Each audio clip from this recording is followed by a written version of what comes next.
Hello everyone, welcome to another episode of TCG Talk, back today with another gameplay video for you all. Today's gameplay video is against my buddy Matt, the one that you saw in the last video, who was playing Prism. In this video, Matt is playing Bravo. Bravo is who Matt has been maining as of late. He used to play the old Bravo, and now he's also playing the new one. His deck isn't like 1,000,000% tuned, which most nobody that's playing the new Bravo is. But he has it in a pretty decent spot, at least knowing what he wants to do with it and stuff like that. So we've gone back and forth with Katsu and Bravo and playing together. And I'd say we're like 50-50 in the matchup right now with Katsu Bravo. So I've played against a lot of Bravos because my local meta is a lot of Guardian. So I at least know what I need to do going into the matchup. So it's always a close game. This is also a pretty good game. I don't think anything crazy happens, but you'll see. And we'll just go through this game, and yeah, hope y'all enjoy the gameplay, and I'll make some comments as they are needed. I believe he goes first. Yeah, he chooses the Arsenal pass, which sucked for me. I'm pretty sure, I don't remember exactly what my hand was, but I know it wasn't a good one. I didn't have anything crazy, so I forgot what I did here, but it wasn't an ideal turn for me in the slightest.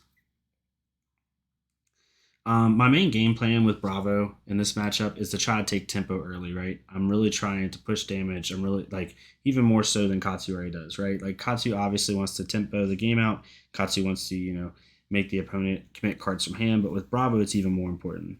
With Bravo, you want to try to get his life total down as quickly as possible, get it to where he has to start playing more defensively and he can't dominate. It uses dominate +2 ability and everything else.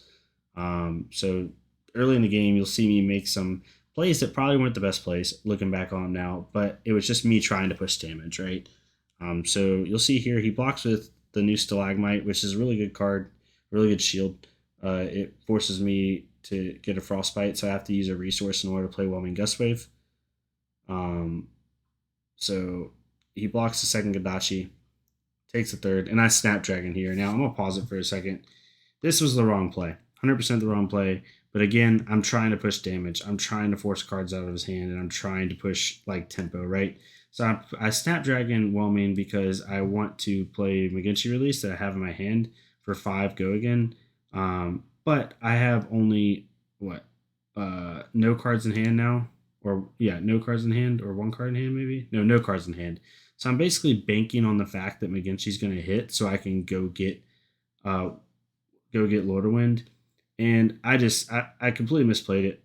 I even breaking scales to give it 6 when he blocked for 5, but he ended up Crown of Seeds. So again, I'll pause it one more time. Complete misplay on my part. I shouldn't have done this. If I would have had 1 more card in hand, it might have been useful.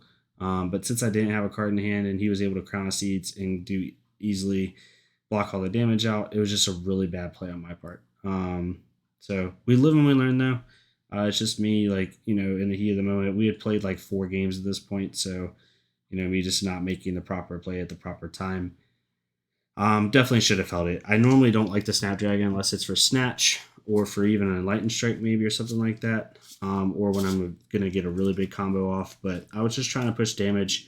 Hopefully, he doesn't want to take cards from hand and I can get him down to maybe 30 life. But at the same time, I shouldn't have done it, to be honest. And it was really bad. But you know what? We live, we learn, we keep going. And, that's what we got to get better at. Got to get better at the game. This is how you get better. You watch stuff like this and you're like, why would I do that? So he ends up showtiming. Really good card. He's able to go get an attack, a Guardian attack, and be able to play it next turn. And then Showtime will pop next turn. He'll draw. He uses Earthlord bounty, so every time he draws, he creates a Surge token. Which is really useful for him. So when that Showtime pops next turn, he'll create a Surge token. He goes and gets an Oakenol that he can use for next turn. So now I know he has the Oakenol, which he's probably going to come in with a good turn next turn. Minimum, he's coming in for 7, if not coming in for more, because of the Dominate effect that Bravo has. Then he just Arsenal passed. So knowing this and seeing that Oakenol go in the Arsenal, I know that I need to try to push damage hard here. I need to try to do what I can to either get cards out of hand or get his life total low enough to where it doesn't, his Oakenol coming in fused, if he fuses it, doesn't hurt me as bad, right? So that's what I try to do here. Problem is, pretty sure I drew a 4 red hand here. which I was doing a lot today. And I went up to 15 blues in the sideboard for this, so it was really interesting. Um, you know, with how this worked out. But not getting not getting the blues I needed. I'm pretty sure on this game I drew 2 4 red hands in a row. But me playing a Kadachi and just a snatch, like I only could do so much here. Um, I did get him down 5 life, which isn't good but not terrible. End up drawing a card from snatch. I forgot what else I had in my hand, but it wasn't a good. It was definitely a 4 red hand. I couldn't use Scar for Scar because I ended up go again, and I'm pretty sure I had 1 card that was 1 cost, so I couldn't use that to pitch for Kadachis. Pretty sure it was a Hurricane Technique, I think. So maybe, yeah, Hurricane Technique. So it was just in a really bad spot. But I did get 5 life off of him. I know he's going to come in with that Oakenold here eventually. So he Channel Lake Frigids me. 2 ice cards. And then he plays Oakenold Fused, I'm pretty sure. Yeah, he fuses it. So this Oakenold has the ability where it makes me bottom 2 cards from my deck to my deck, I'm pretty sure. If I remember Oakenold's ability correctly. It's so hard to remember all the cards sometimes. Hello, Luna. But yeah, Oakenold's ability allows me to do a lot, puts me in a weird spot as far as like what it can do. I have a 9 life lead here. So now my thought process is, with Oakenold's fused ability, which is +2 dominate, and if it hits it, I bottom 2 cards. He's coming in for 9 dominate, and it's a lot. So what I end up doing is blocking with Rise and Ethress and Mask for 5, and then flick-flacking, making it 9, right? Now, some people might say this is a bad play, because now he doesn't have to respect Mask. But I've been playing with Matt for a long time, and I don't think he's ever let me get Mask off hardly ever, unless he just got a super unlucky draw, or I got complete gas. So me blocking with Mask, he's going to try to take damage anyway. So I didn't want Oakenold to hit me for 9 dominate and then bottom 2 cards, and then he hits me again, because if you let Bravo get tempo, it's really bad. So I decided to block and prevent the damage, try to maintain my life.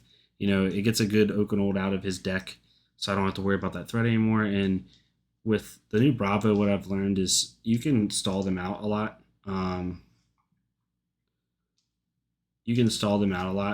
it comes to things. So, and they'll run out of threats eventually. So, for me, it was just trying to keep my life total high, and hopefully he comes in with me a Frosty Will for 4 or something like that, and I can try to take tempo back, which I don't think happened here. But, we tried really hard. So he plays Thermal Harvest, and because of Earthlord Bounty, he makes 3 surges from the draw effects. And now he essentially has, I think, a 5-card hand. Or a 4-card hand. I'm not 100% sure what he has in his hand here. I forgot what he decided to do here. Yeah, again, trying to maintain my life total, trying to keep tempo, trying to put pressure on him to where now he's forced to block. I made some really poor decisions at the start of this game. I think I bought in too much into trying to push tempo strategy, and it really hurt me. Looking back on it now, I'll make sure that I try to keep tempo, but not blow my load, for lack of a better term, with it. And, really just try to, next time, be more efficient with my tempo plans. What he did here is he Seismic Stir to create 3 more surges. Now he has 6 surges for next turn, and then he Terrace Under whaled me. So he's just coming in, for a solid 6 dominate, discard 2 cards on hit. So he's really taking, a lot of tempo off of me. I wasn't able to hold a whole grip here, and Channel is still in play because of how much he pitched. So he's got me on the ropes here for sure, already, because I'm going to lose a lot of tempo. So now I'm sitting here thinking of what I want to discard, and I believe I had an Enlightened Strike in hand, which made it really difficult, because if I discard 2 cards without the Enlightened Strike, without discarding the Enlightened Strike, I can't play the Enlightened Strike because I have to pitch to play it. And I can't pitch to play it because I only have 2 cards in hand. I can't arsenal it either at the end of my next turn because I have an arsenal. or if I do, I have to somehow figure out how to get that arsenal out of my hand, out of off my board. I'm pretty sure that arsenal is a one cost attack, so I couldn't really pitch and arsenal my lightning strike. So I'm in a really weird spot here where I'm not sure what to do. I ended up discarding my command and conquer because I'm probably not gonna be able to use that for a bit anyway because of channel and other effects. It's kind of a risky play on what I discarded, but I was trying like heck to not lose too much tempo. I ended up drawing up and passed. I just figured my command and conquer wouldn't be as good. This was the game again where I drew two or three four red hands. I think it was two, which ended up being a little bit, feels bad.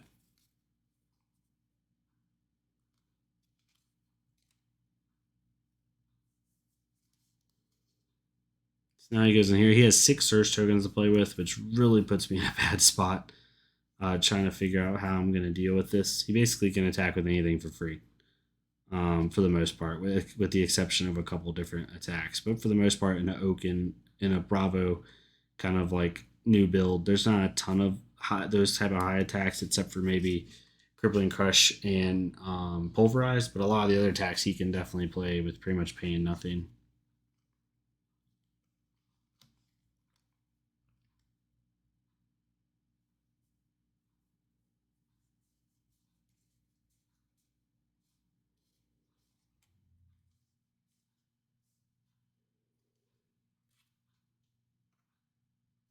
So he ends up pitching to play Imposing Visage. What Imposing Visage does is if he pitches 6, it allows him to go get a Guardian uh, card with 3 or less, 3 or Guardian attack with 3 or cost 3 or greater. He goes and gets Showtime. He also goes and gets Oakenol because he's going to then, because Showtime went into the arena, he's now going to get Oakenol with Showtime. So he's just doing 2 steps ahead. Yes, it's not 100% proper procedure, but like we were just 2 buddies playing, so it wasn't that big of a deal at all. So he just did both actions immediately. Then what he does here, just for everybody to know, he was like, "Wait, I'd rather get a Crippling Crush instead of a Oakenol." And I was like, "Sure, that's fine. I don't care. We're playing for fun. Like it's not that big a deal." But then he was like, "Okay, never mind. I want the Oakenol." So in a real match, right, if we're in a call lane or in an event, neither one of us would allow this play to happen. Like he even said it himself. But 2 buddies playing on Discord at night, like no one really cares. And if anyone in the comments has an issue with it, like you can, if you want to see proper procedure, go watch a calling VOD. That's fine. It's just 2 guys playing, trying to learn our decks, and we don't do that all the time, but we're also not assholes to each other and not allow it. So he ends up coming with a mulch here. It's fused, or it's not fused, so it's just a solid 7. If it hits, I have to bottom a card on my deck. So it's not exactly fun card because it does, and I believe you bottom a card, do you draw? I can't remember 100% here.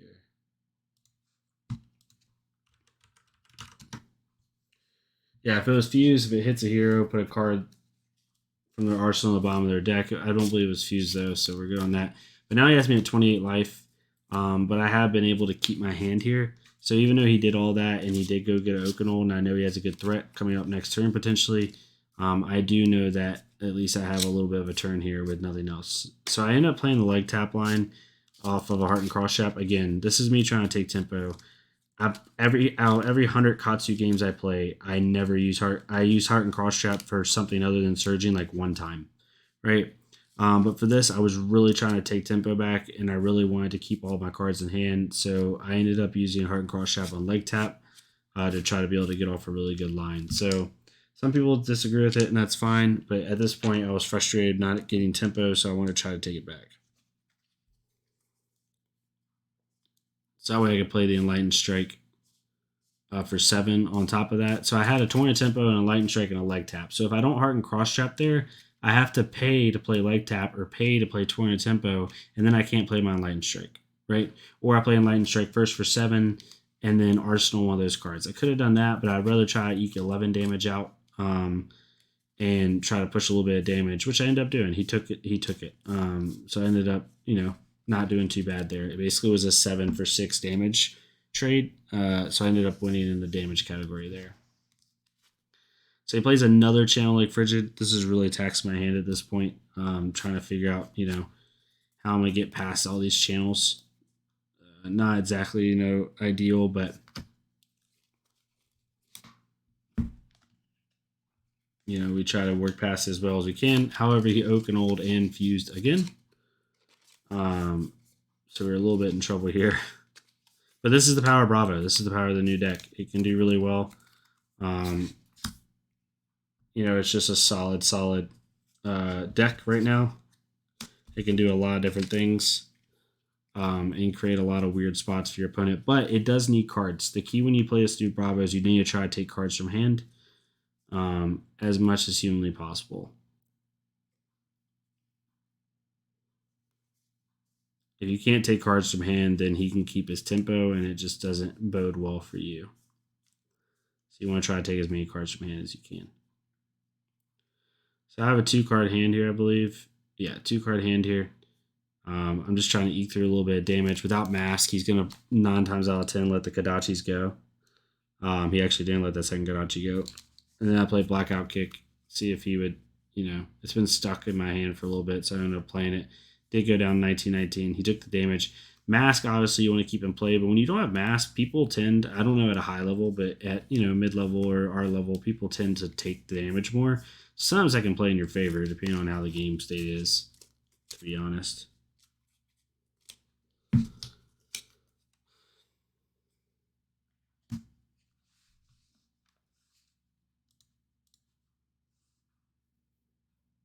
Going into this, he plays a Polar Blast from Arsenal, which allows him to draw a card and make a Surge token because of Earthlord Bounty's effect. And then he plays Major Master Boots into Tome of Findal.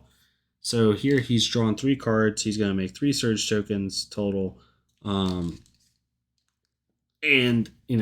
he's just constantly pushing out potential damage. I paid 1 so his attack didn't get Dominate. I did not want him to, Oak me or anything. I mean, for Dominate, I wanted to be able to block out if I had to. So that's why I ended up paying the 1, because I'd rather just dump my hand and not take a lot of damage if possible. Which ended up probably not being a smart play. It was a mulch fused. So here I just kind of take some chip damage, I believe. Then he ends up blinking this mulch after I've taken the damage, which doesn't feel good. And ends up coming in with a hammer for 4. And this is the power of Oldheim and what he can do. And this is where he really took a lot of tempo from me, yet again. But you can see, even with all the threats he's doing, even with everything that's going on, I'm still keeping the game somewhat close, right? I'm still, really trying to do as much as I can to keep it close enough to where if I have a good swing turn, I can take tempo right back, right? So that's what I'm doing here.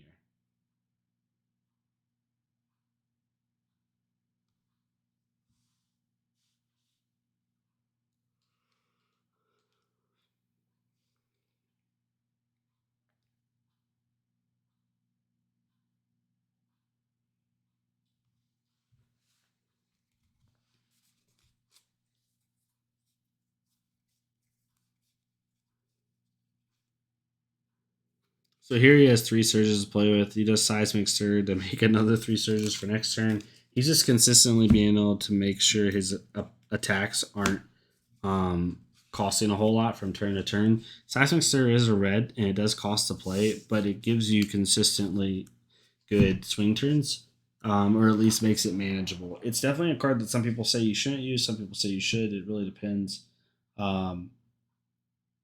But he uses it pretty effectively, to be honest. I'd say the 5-10 games we've played in this matchup.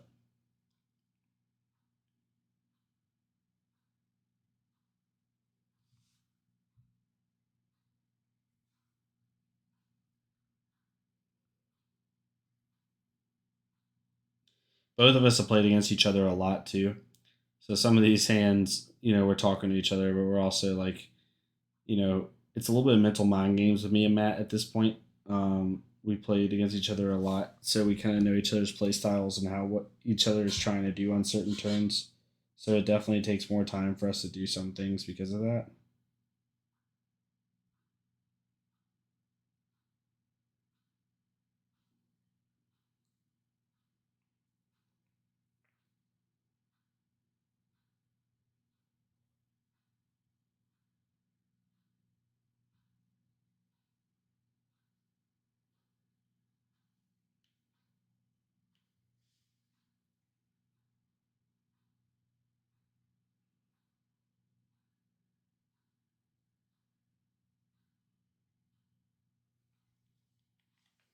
And he comes in again with another mulch that is fused. This one, is just at this point he's done back to back to back mulches pretty much. And so if you think about it, right, as good as this Bravo is, this is why showing while efficiently blocking and trying to do the best you can to keep the game close is good because he's came in with three mulches. He's came in with what, two Oakenolds, and he's came in with Frosty Hammers and Dominate attacks and all sort of stuff, and it's still 11-19, even with everything that he's came in with, all the on hit effects and stuff like that, the two channel like Frigids, all of this, right? The game is still within reach. We can still win it, right? And this shows you that even never try to get flustered. I even get flustered myself because I'm so competitive, but try never get flustered. You can manage the game state and always have a chance to still win if you play effectively. I am in a bad spot here. I won't lie. He's definitely in control of the game, 100%. I'm not saying by any means like I have him where I want him. I'm just saying that even with all of the attacks that he's done, we're still able to somewhat uh, try to keep tempo. And even though those mistakes early with the Snapdragon scalers and things like that weren't the best, um, it allowed me to keep the game close enough because he took damage early, um, in order to have a chance late game. He's allowing a lot of damage to go through because I don't have mask, which is honestly playing in my favor a little bit because it's allowing me to keep the game close enough. And similar to him with his dominate abilities, he can't allow me to get him under 4 or 5 life because then he has to start playing around Razor Reflex. So both of us at this point, it being 11 health to 13 health, neither one of us wants to get below that 5 health threshold because then we're going to be in really big trouble when it comes to um, the end of the game state.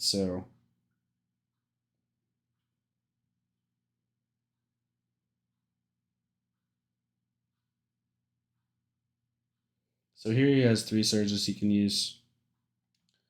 He ends up playing a Polar Blast again, allowing him to draw a card, and he creates another surge for next turn. You can already see what Earthlore Bounty allows you to do. It's pretty insane. I think Earthlore Bounty overall is better than Tectonic Plating. Personally, I think it depends on not that it's better. It depends on your playstyle. But I think ideally it actually is better. It's more consistent for the new Bravo. I think it's made for Valda, obviously, but it's also really good just in general for the new Bravo. So it comes in with a new Seismic Stir. So he has 3 Surge tokens for this turn. He has 4 Surge tokens for next turn. Um, this is we're discussing about Seismic Stir, if it's a good card or not. We both agree that it's definitely a solid card in the rotation.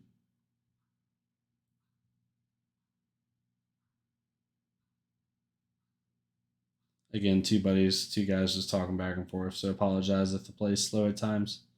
But we're basically saying like, how is the card not good if it's synergized well? Because he just created 4 surges and threatened dominate because of Polar Blast. Polar Blast is an amazing card in the new Bravo because it helps you draw a card. You can use it for fuse, and it basically forces your opponent to pay or you gain dominate anyway, which is obviously really good with Bravo's cards. And then he ends up thunderquaking, which doesn't have any really major on hit effects that are going to really bother me too much. I don't really have to worry about it other than taking sheer damage, right? I end up blocking out a little bit so I don't take too much damage. Again, trying to keep that life total above 5 is really where I'm trying to go. I'm trying not to go below 5. Um, so yeah.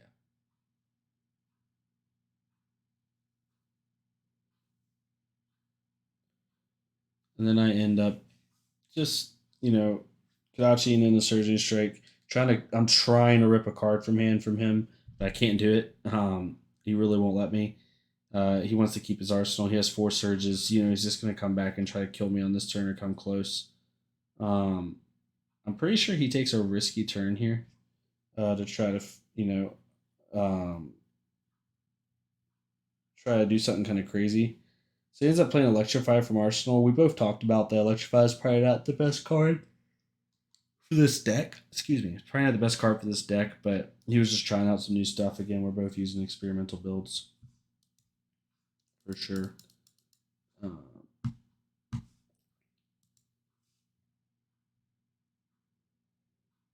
So he ends up making another surge for next turn. He has 4 surges for this turn. Things are going pretty well for him at the moment.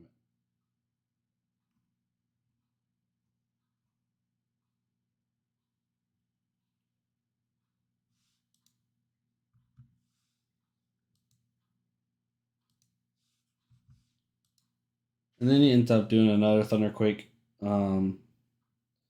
So it's coming in for a good amount of damage. I think it blew, if I remember correctly. Thunderquake comes in for 8. So he's coming for 8, threatening +1 if it hits. I end up immovable for 7.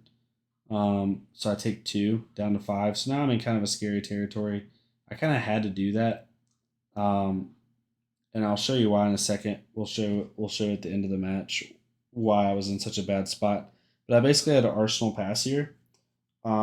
And this was just me not drawing what I needed to draw at the end of the game to try to push some damage. But it really put me in a bad spot overall. So he ends up Oakenholding, pitching. And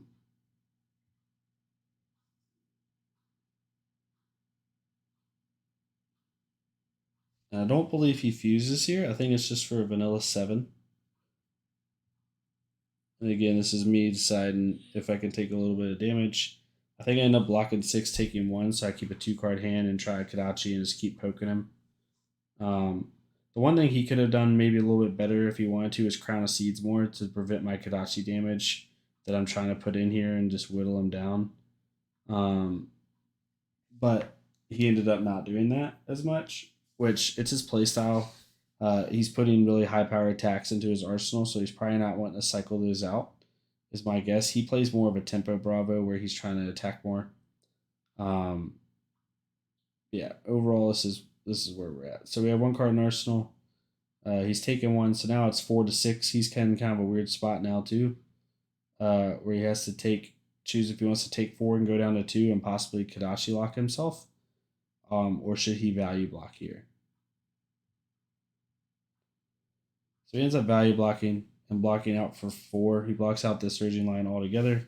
I couldn't tutor for Katsu or anything like that, but he just didn't want to have to take the damage. He destroyed Earthworld Bounty, but at this point in the game, he doesn't really need it as much. And I end up arsenally passing. I'm pretty sure I got a card I didn't want an arsenal stuck in there. I think it was a 1 cost. Or it may have been my second unmovable, actually. So right here, he kind of makes a risky play. He ends up fusing or showing Fuse for Bravo. And then he plays Toma Harvest. So he doesn't have an attack in hand. So he's trying to draw into an attack, basically. But he's taking the risk because if he draws into attack, the game's over. Like, he's going to probably win, even if it's a remotely decent attack. I mean, if he draws into a Thunderquake here at blue, he wins. So it doesn't even have to be a stupid high arching attack. Even if he draws into an Oakenhold here, he wins unless I have a Flick Flag, right? So he's taking the chance. We'll see how it plays out for him.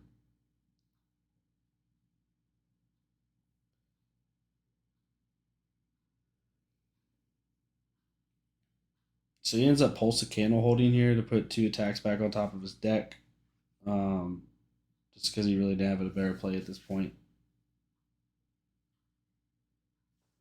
So he ends up going getting Alem's Touch and Oakenhold, which is pretty good. Sorry about that, y'all. Wrong thing, but it's pretty good. Because they're going to be on top of his deck. So even if he doesn't kill me this turn, I know an Oakenhold's coming next turn and an Earth card. So all he needs is 2 more elements and he wins the game, right? Sorry, I'm in a Discord call with my buddies and I clicked the wrong tab, so you probably saw all of us chilling in a call. But yeah, so now he's just coming in with the hammer. It is dominated, so it isn't that big of a deal for this right here, but it is threatening a Frostbite. I do have to block with something. So I do end up blocking here and surviving a little bit. This is the hand that really hurt me. I believe, if I remember correctly, I have a blue and an unmovable in my hand, if I remember correctly. And so I try, and two reds, so I try to keep that in my hand for a later turn, if I remember correctly. I could be wrong here, though. We played so many games, they're all blending together. We'll see what happens. If you're still here, I really appreciate you, by the way. This was definitely a long match. 34-minute match.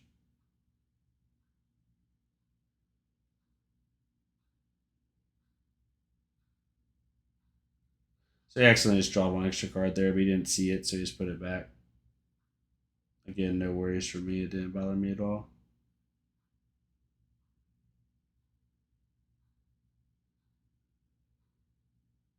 So I ended up playing a captain's call and pitching a snatch to play an enlightened strike for 9. Now, for damage output, this is the best option I had, right? I could have played a snatch for 6, but I don't have go again. And the card that I bottomed was a torn a tempo. So I also could have pitched one, Kadachi, and then torn a tempo for 6 as well, right? But I would rather just enlighten strike for 9 and threaten lethal and see if I can pull a card from hand, at least a card from hand, so it's less likely that he can fuse his Okanold. He ends up Crown of Seizing, which is smart. He gets rid of his non-elemental card to try to draw into a elemental card so he can fuse and dominate his Okanold attack.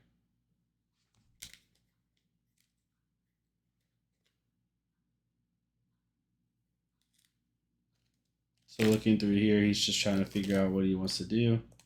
But it is coming in for 9 damage here. And I had to pitch to play the captain's call, which really also hurt me.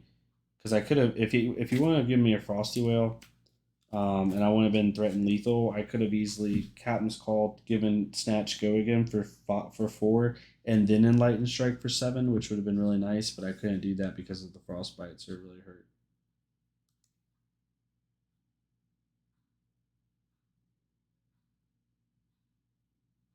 So he's coming with the Okanold, no fuse. So now I just gotta figure out if I can somehow block out enough to where I still have a turn. So I end up blocking with Command and Conquer and one other card. He let me pick it back up because I was gonna block with a different card, but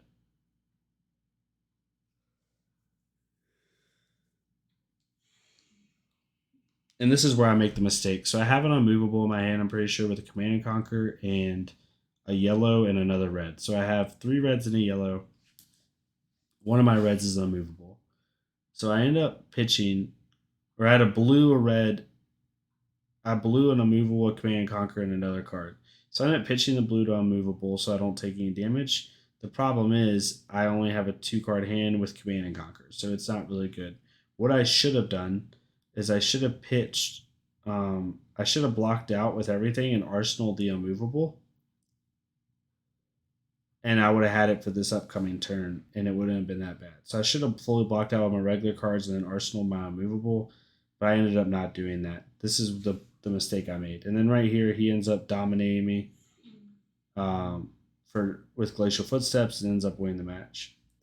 So again, I'm gonna show my hand right here, and I'll pause it when it gets to it. So what I had, okay, yeah, that's what I had. I had a Surging Strike, Command and Conquer, Unmovable, and Lunging Press, right? So what I should have done is I should have ended up just blocking with Surging Strike and Command and Conquer, taking 1 damage from that Okanold, and then maybe Kadachi with my Lunging Press, maybe getting 1 damage after he Crown Seeds, and then arsenaling that unmovable for the next turn and trying to survive that way. But overall, obviously there were some misplays made, but overall not a terrible game. Definitely shows the power of both decks, but both of us were kind of trading blows and going back and forth. If you saw any misplays or anything crazy, let me know.